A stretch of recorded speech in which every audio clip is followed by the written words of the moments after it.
Hello dear students, today we are going to see about the Circle of Willis, which is related to the blood supply of the central nervous system.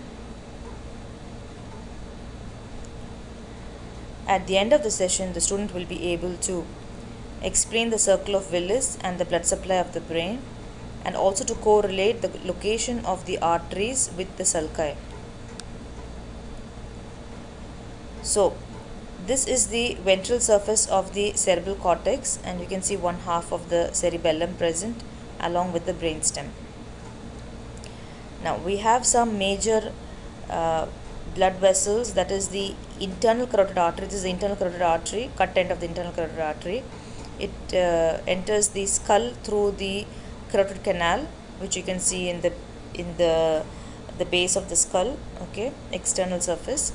Then it passes through foramen lacerum, and then it appears here, okay. So this is the cut end of the internal carotid artery. Internal carotid artery will give branches, as you can see. This when it's going towards the lateral surface like this is the middle cerebral artery, okay. Middle cerebral artery, it's one of the very important arteries. Middle cerebral artery, it passes through the lateral sulcus, okay. Then if you move anteriorly, this is anterior, so this is the anterior cerebral artery. This will be the anterior cerebral artery. You can see on both sides anterior cerebral artery. Now there is a communicating artery in between them. There's only one of them, so it's called anterior communicating artery. Anterior communicating artery. So this is the anterior cerebral artery, this is the middle cerebral artery, anterior communicating artery. Then you have two of them. This is the posterior communicating artery. Two of them is called posterior communicating artery. So these are the important branches of the internal carotid artery. Other than this, there are some choroidal arteries also passing through, okay. Another blood supply comes through the vertebral arteries, okay. Vertebral arteries enter through the foramen transversorium in the cervical vertebra. So once it comes, this is the vertebral artery, there are two of them, and then at the basilar sulcus, okay, they join together. This now it's called as a basilar artery, and there are some branches given from the basilar artery. You can see these are the pontine branches over here, pontine branches, okay. Then how does it contribute to the Circle of Willis? It gives the posterior cerebral artery. It gives the posterior cerebral artery, as you can see here. This is the posterior cerebral artery, which is coming from the vertebral artery, okay.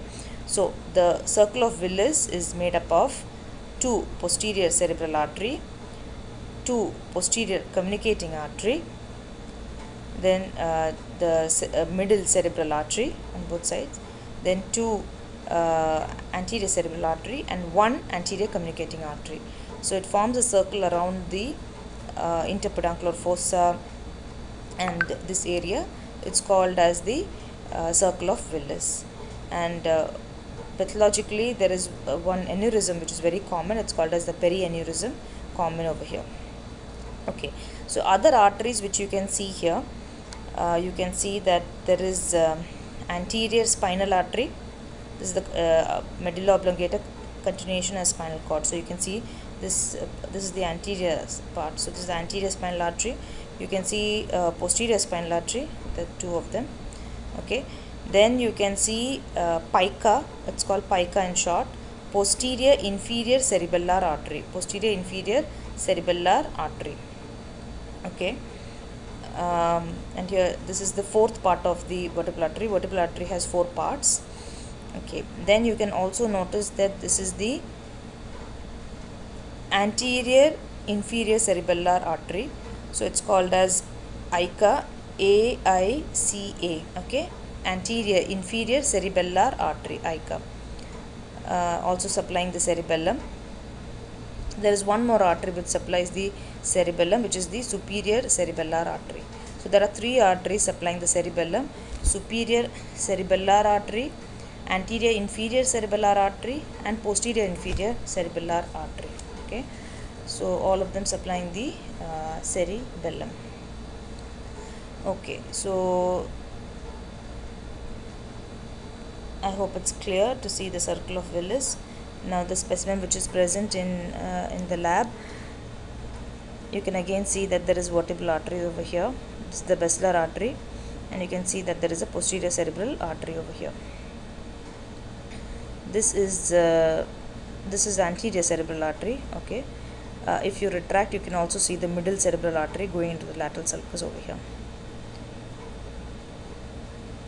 Okay, so here again you can see the two vertebral arteries and forming the basilar artery. These are the pontine branches. Okay, so you can see some of the branches, ICA, anterior inferior cerebellar artery, then superior cerebellar artery, then you have PICA, posterior inferior cerebellar artery, supplying the cerebellum. Okay, this is a cut end of the internal carotid artery. This is the middle cerebral artery, anterior cerebral artery, anterior communicating artery over here. This will be the posterior communicating artery, and this is the posterior cerebral artery, branch from the basilar artery. So this is a good diagram to see the supply of the three cerebral arteries. Okay, so anterior cerebral artery, from the superior lateral surface, it supplies like 1 inch of the superior lateral cerebral artery, as you can see, from anterior to till the posterior part. Then the lower half is supplied by the posterior cerebral artery.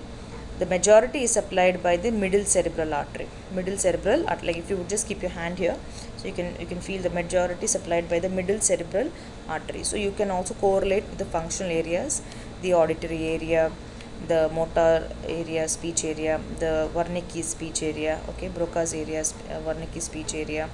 Okay, then all the important functional areas are supplied by the middle cerebral artery. Okay, middle cerebral artery. If you go to the medial surface of the cerebrum, majority is supplied by the anterior cerebral artery, so which is supplying the visceral brain, the cingulate gyrus, okay, paracentral lobule, all supplied by the anterior cerebral artery. Okay, posterior cerebral artery, which is the one in yellow, so you can see it's supplying the part of the occipital lobe, and also the some part of the this medial surface of the cerebral cortex. Here you can see that in the inferior surface, that the the posterior cerebral artery supplies the majority. Okay, so if you have uncus and all the occipitotemporal gyrus, all of them supplied by the posterior cerebral artery. Okay, and this area related to the olfactory bulb and olfactory gyrus, okay, gyrus rectus, all this supplied by the anterior cerebral artery over here. The middle cerebral artery, you can just see that it is supplying this the pole over here. Okay, the temporal pole. Okay, this temporal pole is supplied by the middle cerebral artery, and the lateral aspect of the orbital sulcus over here is supplied by the middle cerebral artery. So let us see how the sulci and gyri are related. Okay, as you know that this is the corpus callosum. Okay, corpus callosum. So try to identify those three colors in these areas. So middle cerebral artery, you can notice that it is running in the depth of the lateral sulcus over the insula. So this artery will be the middle cerebral artery. Okay, cerebral artery giving all branches over here. Please do not confuse with middle meningeal artery. Middle meningeal artery is more superficial. It makes impressions on the vault of the skull. Okay, middle meningeal artery is a superficial one. The middle cerebral artery, it is in the subarachnoid space. Okay, so this is more deep, and it is in the lateral sulcus. Okay, here if you see the medial surface, you can see anterior cerebral artery running along the callosal surface. So this is the corpus callosum. You can see the parts of corpus callosum: head, rostrum, genu, the body, okay, and splenium. So this is the corpus callosum. This sulcus will be called as callosal sulcus. Anterior cerebral artery runs in the callosal sulcus. So you can remember how from Circle of Willis, the cut end was internal carotid artery. From here it gave the branch. Okay. So this is the anterior cerebral artery. Whereas posterior cerebral artery, from here you can see this is the posterior cerebral artery. It runs in the calcarine sulcus. Okay, it runs in the calcarine sulcus. So this is more responsible for the occipital lobe. Okay, so here you can see this is the calcarine sulcus. This will be the posterior cerebral artery. This is related to the posterior cerebral artery, whereas this will be in the callosal sulcus, anterior cerebral artery. Okay, so the paracentral lobule. Here this is a paracentral lobule is supplied by the anterior cerebral artery. So if there is any injury to the anterior cerebral artery, if you remember the homunculus and then the man hanging upside down, okay, so this part represents the pelvis and like the thigh and lower part of the lower limb. Okay, so there will be both sensory and motor loss of the lower limbs. Okay, so if the anterior cerebral artery on this side is affected.